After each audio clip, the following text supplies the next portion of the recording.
ঘাসের মধ্যে তো অনেক ভিটামিন আছে, তো আমরা ঘাস খাই না কেন? আমাদের পূর্বপুরুষেরা কি খেতেন তা নিয়ে বিজ্ঞানীদের কৌতূহলের শেষ নেই। ফলমূল ও শাকসবজি কাঁচা খেতে পারলেও মানুষ কেন প্রাণীদের মতো ঘাস খায় না, এই প্রশ্নও আলোচনায় থাকে। এই প্রশ্নের উত্তর লুকিয়ে আছে প্রাণীদের পাকস্থলীতে।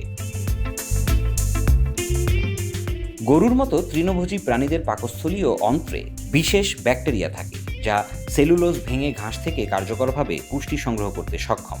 কিন্তু মানুষের পাকস্থলীতে এই প্রক্রিয়ার জন্য প্রয়োজনীয় এনজাইম নেই, তাই ঘাস খেলে তা হজম না হয়ে অপাচ্য অবস্থায় শরীর থেকে বেরিয়ে যায়। সম্প্রতি proceedings of the national academy of সায়েন্সে প্রকাশিত এক গবেষণায় মানুষের পূর্বপুরুষদের খাদ্যাভ্যাস নিয়ে নতুন তথ্য উঠে এসেছে।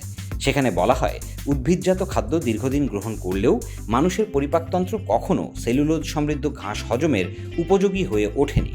বিবর্তনের ধারায় মানুষের হজম ক্ষমতা অন্যান্য প্রাণীর চেয়ে ভিন্নভাবে গড়ে উঠেছে।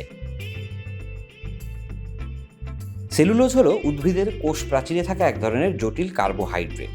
তৃণভোজীরা সহজেই এটিকে ভেঙে হজমযোগ্য শর্করা তৈরি করতে পারে, কিন্তু মানুষের মধ্যে এই বিশেষ এনজাইমের অভাব রয়েছে। ফলে ঘাস থেকে শরীরে সামান্যই পুষ্টি আসে। মানুষের পাকস্থলী একক প্রকোষ্ঠযুক্ত এবং অন্ত্র তুলনামূলকভাবে ছোট। তাই ফল, শাকসবজি ও প্রাণীজ খাদ্যের মতো বৈচিত্র্যময় উৎস প্রক্রিয়াজাত করার জন্যই আমাদের হজমতন্ত্র গড়ে উঠেছে। বিপরীতে তৃণভোজী প্রাণীদের বহুপ্রকোষ্ঠ পাকস্থলী ঘাসকে গাজন প্রক্রিয়ায় ভেঙে কার্যকর পুষ্টি তৈরি করতে পারে।